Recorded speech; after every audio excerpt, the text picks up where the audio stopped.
안녕하세요. 전기기사 파이널 쪽집게 선행문항 전기작용 문제를 함께 공부해 보시도록 하겠습니다. 전기기사 파이널 쪽집게 선행문항 전기작용 문제입니다. 문제 1번부터 보시겠습니다. 1번 벡터의 계산에서 옳지 않은 것은 그렇습니다. 벡터의 계산이라 하면은 원래는 합과 차가 있고 적이 있는데요. 적에는 내적과 외적이 있죠.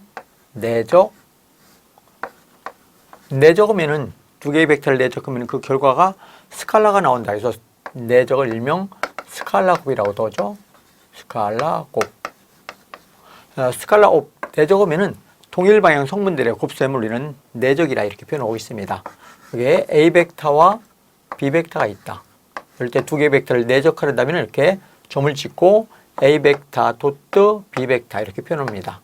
이랬을 때 요 내적을 하게 되면은 A 벡터의 절대값과 B 벡터의 절대값 크기에 코사인을 취해준 값이 내적이 됩니다. 그 결과가 스칼라가 나온다 해서 스칼라 곱이라 이렇게 놓고, 또 외적이 있죠. 두 번째로 외적이라. 외적은 수직방향 성분들의 곱셈입니다. 수직방향 성분들의 곱셈인데 외적을 하게 되면 두 개의 벡터를 외적하면 그 결과가 벡터가 나온다 해서 일명 벡터곱이라 이런 표현도 쓰고 있죠. 벡터곱. 외적을 표현할 때는 이렇게 두 개의 벡터 A 벡터와 B 벡터가 있을 때 이렇게 크로스로 표현합니다. 그래서 이럴 때 A 벡터 크로스 B 벡터는 크기와 방향이 나오는데요. 벡터가 나오기 때문에 크기도 있고 방향이 나오는데, 크기는 A 벡터의 절대값, B 벡터의 절대값에 두 개의 벡터 이룬 각도의 사인 세타를 취해준 게 이게 바로 외적에 있을 때의 크기가 되는 것입니다. 크기를 구하면 이게 평행사변의 면적이 되고, 방향은 이 평행사변의 면적의 수직 방향으로 진행됩니다. 오른 나사의 진행 방향이라 이렇게 얘기하죠. 오른 나사라는 것은 A 벡터 크로스 B 벡터 있을 때 A에서 B로 진행되며 엄지손가락 변으로 진행된다. 그래서 방향은 오른 나사의 진행 방향이라 이런 표현을 쓰고 있습니다. 자, 이렇게 내적과 외적일 때 항상 기본 벡터가 따라다니거든요. 그럼 기본 벡터에 대한 내적과 외적이 있는데 보기를 보실까요? 1번 I 도트 I, J 도트 J, K, J, K 도트 K. 얘들은 전부 다 동일 방향 성분들이며 기본 벡터들은 단위 벡터이기 때문에 다 크기가 1이거든요. 그래서 I 도트 I, J 도트 J, K 도트 K는 전부 다 1 맞는 얘기죠. 두 번째로 I 도트 J는 이코로 K 도트 K는 이코로 K 도트 J는 전부 다 90도를 이루기 때문에 동일 방향 성분들은 존재하지 않습니다. 그래서 여기는 I를 쓴 것이죠. 그래서 I 도트 J, J 도트 K, K 도트 I는 전부 다 0이 되며 순서를 바꿔서 전부 다 0이 되는 것입니다. 발음표현이 됐죠.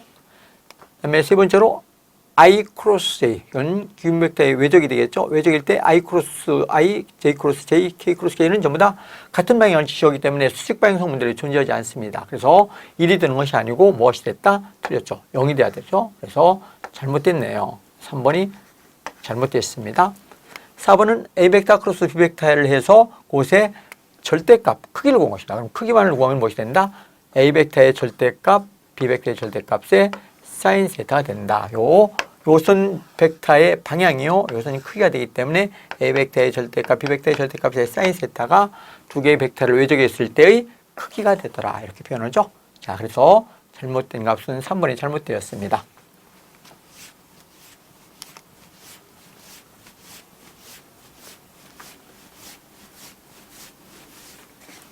문제 2번 보시겠습니다. 벡터 A 벡터가 I-J 플러스 3K, B 벡터가 I 플러스 AK일 때 벡터 A와 벡터 B가 수직이 되기 위한 A 값은 이렇게 물었네요. 두 개의 벡터가 이렇게 조져 있는데요. 여기 A 벡터가 이렇게 조졌습니다. A 벡터가 이렇게 조졌고, B 벡터가 이렇게 조졌죠. B 벡터가 조졌습니다. 자, 이럴 때 이 두 개의 벡터가 직각 수직을 이루기 위해서 A 값은 얼마인가 하는 문제입니다. 자, 우리 좀 전에 벡터의 내적과 외적이 있었는데 내적은 어떻게 된다고 했습니까? A 벡터, B 벡터를 내적한다. 그러면 도트로 표현할 때 얘들은 동일 방향 성분들의 곱이라 이렇게 얘기했습니다. 동일 방향 성분들의 곱이 되기 때문에 A 벡터와 B 벡터가 직각을 이룬다면 동일 방향 성분들은 없거든요. 그럼 두 개의 벡터를 내적하면 무엇이 돼야 됩니까? 0이 돼야 되는 것이죠. 자, 그래서 두 개의 벡터를 내적하면 I 도 I는 1이 됐죠. 그래서 A 벡터 도트 B 벡터 내적하면 I 도 I는 1이 됐고, 여기에 마이너스 J가 있는데 여기는 J가 없으니까 J 곱하기 0이니까 0이 되겠죠. 그 다음에 3K 곱하기 AK니까 KK는 1이 되니까 3A가 되네요. 플러스 3A가 되는데 이 값이 얼마일 때 0이 되게 되면 두 개의 벡터는 무엇을 이룬다? 직각을 이룬다. 이렇게 볼 수 있죠. 따라서 A 값을 구하려면 넘어가서 3으로 나눠주면 되니까 따라서 A 값은 무엇이 된다? 마이너스 3분의 1이 되겠네요. 보기에서 찾아보시면 2번이 되겠습니다.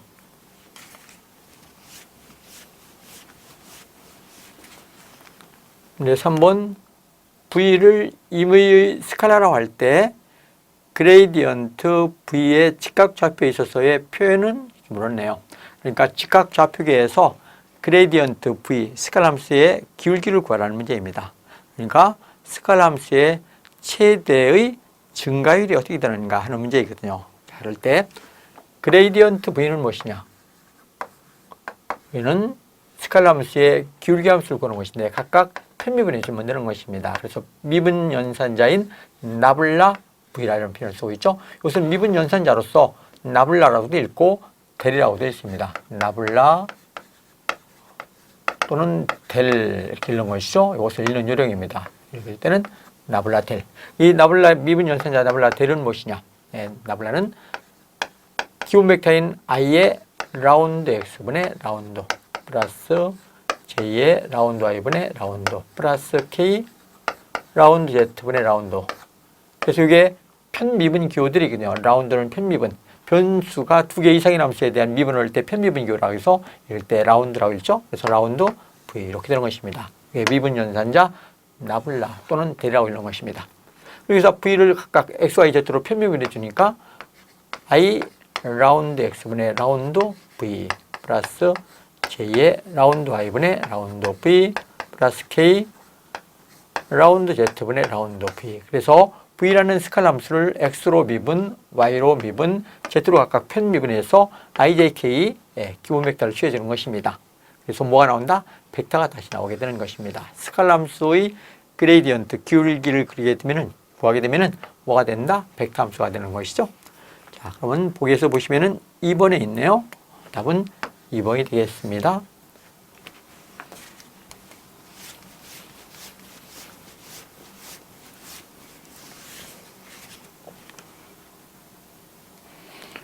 이제 4번 그림과 같은 QA가 4 곱하기 10-6승 쿨롬, QB가 2 곱하기 10-6승 쿨롬, QC가 5 곱하기 10-6승 쿨롬의 전하를 가진 작은 도체구 ABC가 진공 중에서 일직선상에 놓여져 있을 때 B구에 작용하는 힘은 물었네요. 그러니까 이게 QA가 있고 QA, QB, QC에 이렇게 전하가 각각 놓여져 있습니다. 이 거리는 2m, 여기는 3m이며 일직선상에 놓여져 있다. 자, 이럴 때 중앙에 있는 이 QB가 받는 힘의 크기를 구하라 하는 문제입니다. 그러면 이게 전부 다 플러스들이기 때문에 여기도 플러스이기 때문에 전하들 사이에는 항상 반발력이 작용하는데요. 중첩의 정의를 써서 이렇게 표현할 수가 있습니다. 중첩의 정의를 사용하게 되면은 여기에 있는 중앙에 있는 전하를 여기다 그림을 다시 한번 그려볼까요? 중앙에 있는 전하를 QB라고 쓰고 QB, 이게 일직선상에 QA와 QB가 이렇게 놓여져 있죠? QA라는 전하가 있고 QB라는 전하가 놓여져 있습니다. C가 되겠죠. 자, 여기서 이 거리는 2m이고 이 거리는 3m라고 줄였으며 이제 전하의 값이 각각 줄였습니다. 얘는 4 곱하기 10의 마이너스 6승 쿨롬이고 얘는 2 곱하기 10의 마이너스 6승 쿨롬, 얘는 5 곱하기 10의 마이너스 6승이죠. 자, 이럴 때 중첩의 정리를 씁니다. 중첩의 정리라는 것은 이렇게 세 개의 전하가 있을 때 QA와 QB만 있을 때 이 QA에서 QB가 받는 힘의 크기와 방향을 먼저 산출합니다. 그러면 얘도 정이니까 반발력에 의해서 힘이 이렇게 작용하겠죠. 이 힘의 크기를 F 만이라고 씁니다. 그럼 F1을 먼저 구하고, 다음에 또 이제 두 개, QB와 QC가 있다. 그러면 QB가 받는 힘의 세기를 구하는 것이니까 QC에 의해서 QB가 받는 힘은 어떻게 된다? 그래서 방향이 이렇게 반발력이 작용하겠죠? 이런 방향으로 진행됩니다. 항상 두 전화 사이에 작용하는 힘은 두 전화를 연결하는 직선상으로만 나오기 때문에 QC에 의해서 QB가 받는 힘의 크기 F2라고 쓸 때 이렇게 진행되는 것입니다. 그럼 두 개의 힘이 서로 방향이 반대이기 때문에 큰 거에서 장을 빼주면은 QB가 받는 힘이 되겠습니다. 자, 그러면 Q1은 먼저 어떻게 될까요? Q1. F1이죠. F1. QA에 의해서 QB가 받는 힘 F1은 어떻게 된다? 쿨롱의 법칙에 의해서 주위 매질이 진공 중이라면 4파이 epsilon 제곱분의 1.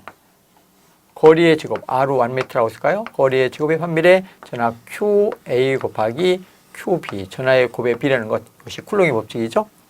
4파이 epsilon 제곱분의 1은 언제나 9 곱하기 10의 9승이고 거리는 2m로 주었으니까 거리의 제곱의 반비례 전하의 곱의 비례하는데 4 곱하기니까 4 곱하기 2 곱하기 여기에 10의 마이너스 6승, 10의 마이너스 6승 하면은 10의 마이너스 12승이 되네요. 정리해주면 어떻게 되겠습니까? 정리해주면은 4 지워지죠? 2, 9, 18 곱하기 10의 마이너스 3승 뉴턴이 되네요. 얘는 18 곱하기 10의 마이너스 3승 뉴턴이 나왔습니다. 그 다음에 F2를 구해볼까요? F2는 QC에 의해서 QB가 받는 힘인데 막바로 구하면 이렇게 쓸 수 있죠. F2는 9 곱하기 10의 9승. 항상 비례함수는 진공중일 때 9 곱하기 10의 9승이 되고 거리가 3m니까 거리의 제곱의 반비례 전하의 9배 비례하는데 여기는 2 곱하기 5가 됐죠. 5, 2, 10이 됩니다. 2 곱하기 5, 10 곱하기 10의 마이너스 6승, 마이너스 6승이니까 10의 마이너스 12승이 되었네요.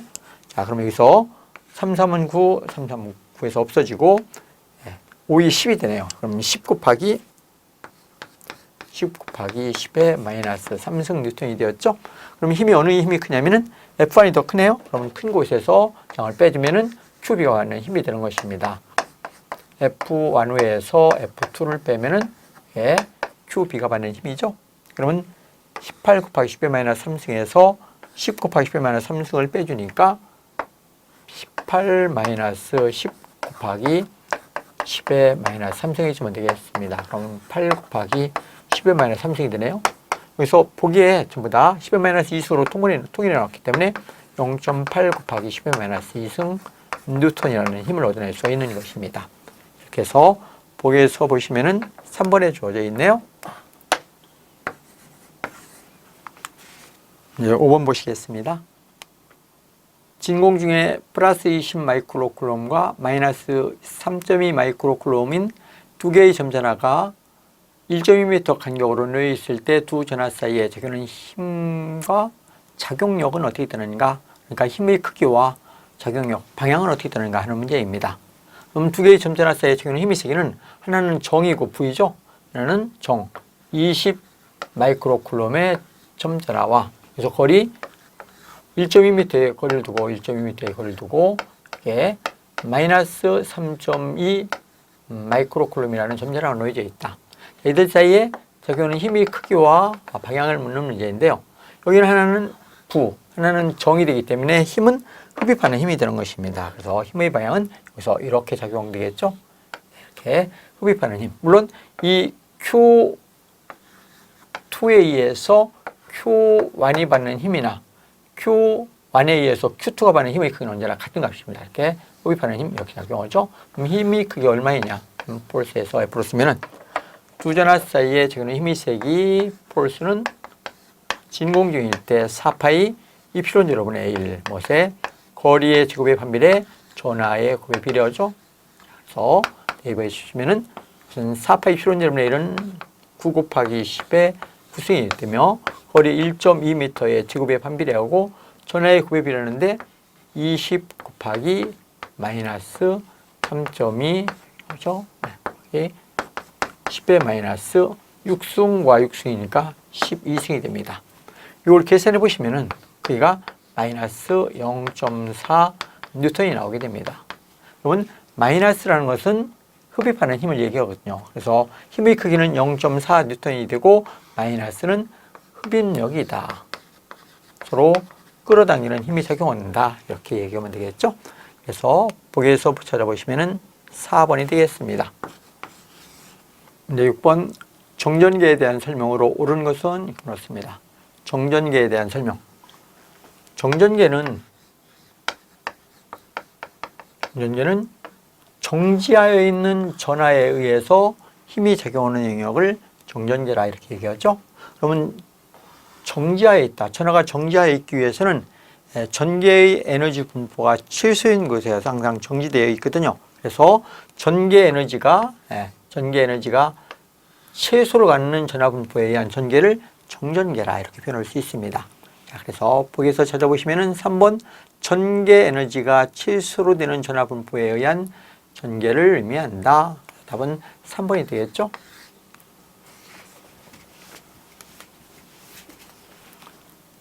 7번 점전하에 의한 전개의 색이 볼트포메터를 나타내는 식은 물었습니다. 단 R은 거리, Q는 전하량, 람다는 선전하 밀도, 시그마는 표면 전하 밀도이다. 그렇습니다.